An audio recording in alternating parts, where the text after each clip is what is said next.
അപ്പോൾ ഞാൻ ഇന്ന് തിരിച്ച് വീട്ടിലേക്കുമാണ്. സാധനങ്ങളൊക്കെ ഒതുക്കി പിന്നെ കുറച്ച് കഴിഞ്ഞപ്പോൾ വാപ്പ കൊണ്ടുപോയി ബസ് സ്റ്റാൻഡിലാക്കി തന്ന്. അവിടുന്ന് ബസ് കിട്ടി ഞാൻ കൊടുങ്ങല്ലൂരിലേക്ക് പോയി.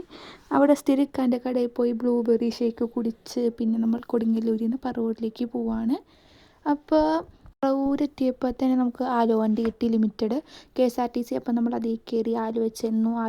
അവിടെ ഇറങ്ങി ബസ് സ്റ്റാൻഡിൽ നോക്കിയപ്പോൾ തന്നെ നമുക്ക് നെടുങ്കണ്ടം അടിമാലി കിട്ടി. അപ്പോൾ നമ്മൾ അതിൽ കയറി കുറച്ച് കഴിഞ്ഞപ്പോൾ ബസ് അവിടെ നിന്ന് എടുത്ത്. അധികം ആളില്ലാത്തതുകൊണ്ട് തന്നെ സീറ്റ് കിട്ടി. അപ്പോൾ അതിന് മുമ്പ് തന്നെ കടയിൽ പോയി ലേസും ജ്യൂസും വാങ്ങിച്ചിരുന്നു. കണ്ടപ്പോൾ ഒരു ക്യൂരിയോസിറ്റി തോന്നി, ഇത് വാങ്ങിച്ചു. 50 രൂപ പോയി കിട്ടി. പിസ്തയുടെ എങ്ങാണ്ടായിരുന്നു, പക്ഷെ നല്ല ടേസ്റ്റൊക്കെ ഉണ്ടായിരുന്നു. പൈസ കുറവുണ്ടെങ്കിൽ വീണ്ടും വാങ്ങാമെന്ന് വെച്ചു. പക്ഷെ 50 ആയതുകൊണ്ട് നമ്മൾ അവിടെ നിർത്തി. പിന്നെ നമ്മൾ നേരെ വീട്ടിലേക്ക് പോകുന്നു. എന്നിട്ട് പിന്നെ കോതമംഗലത്തിൽ പിന്നെ ഒരു പോപ്കോണും കൂടി വാങ്ങിച്ചു. പക്ഷേ എൻ്റെ വീഡിയോ എടുക്കാൻ പറ്റിയില്ല.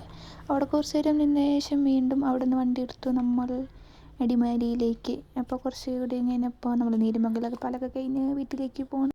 12 മണിക്ക് അലേന്ന് കയറി ഒരു 3-3:30 ആയപ്പോൾ നമ്മൾ അടിമാലിയിലെത്തി. പിന്നെ അവിടെ നിന്ന് നമ്മൾ വീട്ടിലേക്ക് പോകുന്നു. അപ്പോൾ അത്രയേ ഉള്ളൂ. ഇനി നമുക്ക് നാളെ കാണാം. ബൈ.